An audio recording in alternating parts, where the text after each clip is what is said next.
अब तीसरा बड़ा मुद्दा जो अभी हमारे कॉमरेड बोल रहे थे, इस देश के नौजवानों ने जो पिछले 14-15 सालों की व्यवस्था में निराश है, उदास है, जिन्हें कहा गया था कि 2 करोड़ बेरोजगारों को हर साल नौकरी देंगे, अब उन नौजवानों ने जब नीट पेपर लीक हुआ तो उस सवाल को लेकर के एक बेचैनी, एक छटपटाहट हुई। और देखिए कैसे क्या हुआ है, क्रांति नहीं तो और क्या है। हमको तो लगता है कि सीधे ऊपर वाले का प्रकोप है। उपहास उड़ाया गया कि ये मक्खी, मच्छर, खटमल, कॉकरोच ये क्या करने वाले हैं।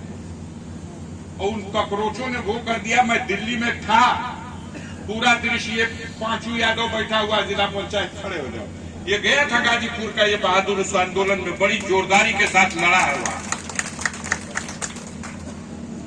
और उस लड़ाई को अपने दम पर देश भर के नौजवान वहां आए, बेटियां आई, सबके घरों की बेटियां जिनको अपने भविष्य की चिंता है, सबके घरों के नौजवान जिनको अपने भविष्य की चिंता है, सब आगे सब। और देखते देखते एक ऐसा आंदोलन खड़ा हो गया कि तानाशाहों की ये सरकार जो कहती थी ये एनडीए है, इसमें इस्तीफा नहीं होता, देखला जाए इस्तीफा कैसे देना, लोग इस्तीफा भी दे दिया। और 1-1 करोड़ रुपया जो बच्चे सुसाइड करके मर गए हैं उनके लिए भी, और मुकदमा भी उठाएंगे। लड़के नादान थे, नए थे, पहले का कोनो गुरमुख रहना सुना कहीं से, और ये ठग दिए सब झूठ बोल के। अब मुकदमा नहीं खत्म कर रहे, आज भी जांच चलवा रहे हैं, सब जितना वीडियोग्राफी कराए हैं सब जमा। एक दिन मैं बता रहा हूं साथियों, 1 दिन या 2 दिन ये आंदोलन चला होता तो ये भाग गए होते, सब देश छोड़ करके चले गए होते, सब देश में नहीं होते। अब संसद पर उन नौजवानों का कब्जा हो चुका होता, इनके नियंत्रण के बाहर का सब कुछ हुआ। ऐसा आंदोलन हमने अपने 20 साल के दिल्ली में, जब से 2004 से हम दिल्ली में हैं, ये 2026 है, इस 22 साल के पीरियड में हमने नहीं देखा है इतना बड़ा आंदोलन। और ये नौजवान, ये आप ही के घरों के बच्चे हैं। वोटर लिस्ट में 40% इनके नाम है। और ये दिल्ली से मारपीट के जो भगाए गए हैं, ये जाकर के बिहार में भी आंदोलन किए, बंगाल में भी आंदोलन किए, महाराष्ट्र में भी आंदोलन किए, उत्तर प्रदेश के जिले जिले पर रातिये भर में ये गोपाल यादव गेट पे बैठ गए थे डीएम के जाकर, तब सरेंडर किया उन सबों ने, इस्तीफा दिया। अब आज सरकार बंगाल का चुनाव जीतने के बाद भौकाल जितना बना ले, उनके सांसद को तोड़ा है 20 सांसदों को। और बड़ा हल्ला था कि यही में लिया कि वो बिलवा जो गिर गए रहे वो बेर बेर पास करा लेना, लेकिन पास तो नहीं हो सका। बिल लाने की हिम्मत नहीं हो पाई। अस का घेराव हुआ इन्हीं तीनों मुद्दों पे।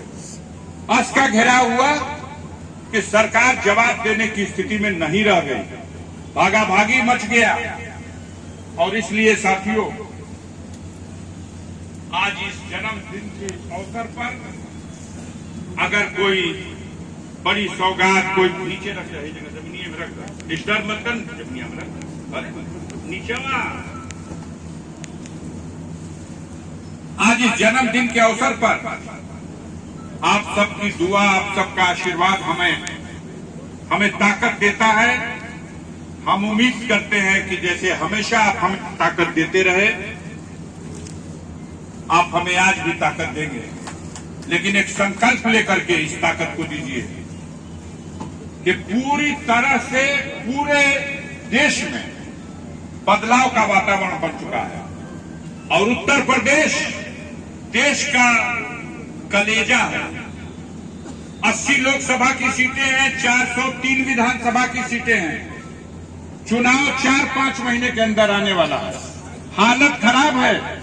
आरएसएस और भाजपा ने जो सर्वे कराया है, उस सर्वे में भी मात्र 130 सीट जीतने की उम्मीद है भाजपा की। और भी कब? जब 90 विधायकों का टिकट काटा जाएगा तब हालत खराब है। अब एक एक घोषणाएं होने लगी ठगने वाली। महिलाओं के खाते में हम 50,000 रुपया देंगे। सुन लो जा कि ना सुन लो जा, ये सब सावधान रहना पड़ेगा। ये धोखा देने के लिए ये अपना नाना का घर का पैसा नहीं थे, इस देश की जनता के गाढ़े खूने पसीने की कमाई को लूटते लूटते आज देश को गर्त में पहुंचा दिए। 225 लाख करोड़ रुपए का कर्ज हो गया भारत के ऊपर। आज भारत की स्थिति यह है कि अफगानिस्तान का 1 रुपया तो भारत का 1.5 रुपया। अब हमने का बतिया वही जो बन जा, इससे बड़ी दुर्दशा क्या हो सकती है। हम अपने को कहते हैं विश्व गुरु हैं, हमारी गोदी मीडिया कहती है एक टॉपिक और बोल के बैठ जा, लोग है जगह बैठ जा। हमारी गोदी मीडिया कहती है कि विश्व गुरु हो गए बड़ा भारत, हमनी का विश्व गुरु बढ़ जा। अमेरिका ईरान का समझौता भिखमंगा देश पाकिस्तान करावता उस सरपंच बनता। पढ़ा देखा रेडियो में सुना, सरपंच कौन? पाकिस्तान, जो कंगाल हो चुका है। हमनी का विश्व गुरु बन जा। सरपंच हमनी के ना होके चाहिए भाई, पंचायत तो न करेला जेकर मान मर्यादा होके। कहीं के हम नहीं रह गए। चीन बॉर्डर पे घुसा जा रहा है, हर काम में भ्रष्टाचार। लखनऊ से कानपुर के बीच में एक्सप्रेसवे बनी, उद्घाटन करने के लिए वहां पर आ गए रक्षा मंत्री राजनाथ सिंह, गडकरी साहब और मुख्यमंत्री।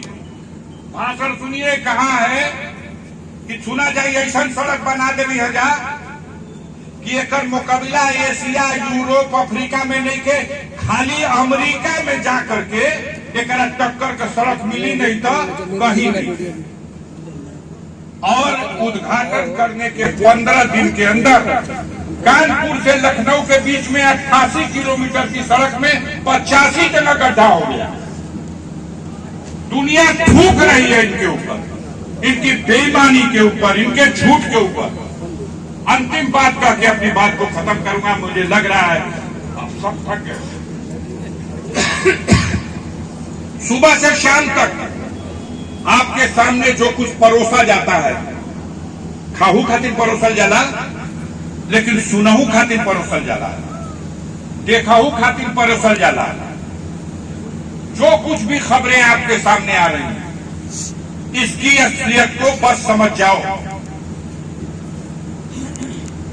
देश के प्रधानमंत्री श्री नरेंद्र मोदी जी ने 2014 के बाद 2025 के बीच में अपने 12 साल के कार्यकाल में 6,000 करोड़ रुपया खर्च किया है अपनी और अपने सरकार की डेंटिंग पेंटिंग कराने के लिए,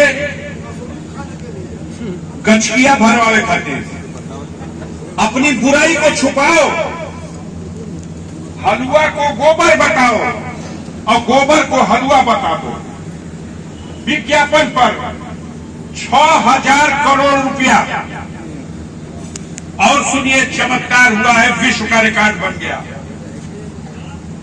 उत्तर प्रदेश के यशस्वी मुख्यमंत्री योगी आदित्यनाथ ने, ये तो 17 में नहीं ला, 14 में है, 17 में ला, इस 17 से 25 के बीच में, ये 8-9 वर्ष में मोदी का 6,000 खर्चा बा देश भर में, 7,000 खर्चा बोल कर दिया इसने विज्ञापन पर खाली 9 वर्ष में।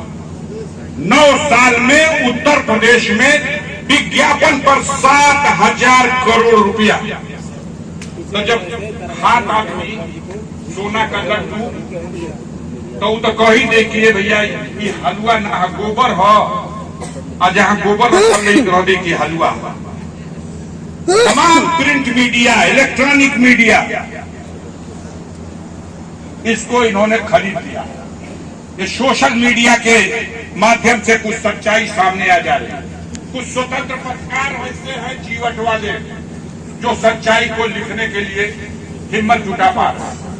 अन्यथा मीडिया को खरीद करके इन्होंने अपनी नाकामियों पर पर्दा डाल दिया है और अपनी नाकामियों को ही उल्टा अपनी उपलब्धि साबित कर दिया। इसलिए जरूरत इस बात की है कि समाज में अनपढ़ लोगों को, कमजोर और गरीब लोगों को, जिम्मेदार लोगों का यह कर्तव्य है कि उन्हें शिक्षित करें, उन्हें बताएं क्या है वास्तविकता। याद रखिए, माननीय अखिलेश यादव जी ने कहा है कि 2027 के चुनाव के फैसले में ये फाशिस्ट ताकतें अगर हटेंगी नहीं तो अब देश में चुनाव का तरीका ही खत्म कर दिया जाएगा। ये पूरी तरह से तानाशाही पे उतर जाएंगे। इसलिए आवश्यक हो गया कि ये निर्णायक चुनाव है और इस निर्णायक चुनाव में हम सबको अपनी भूमिका बिना डरे सर पर कफन बांध के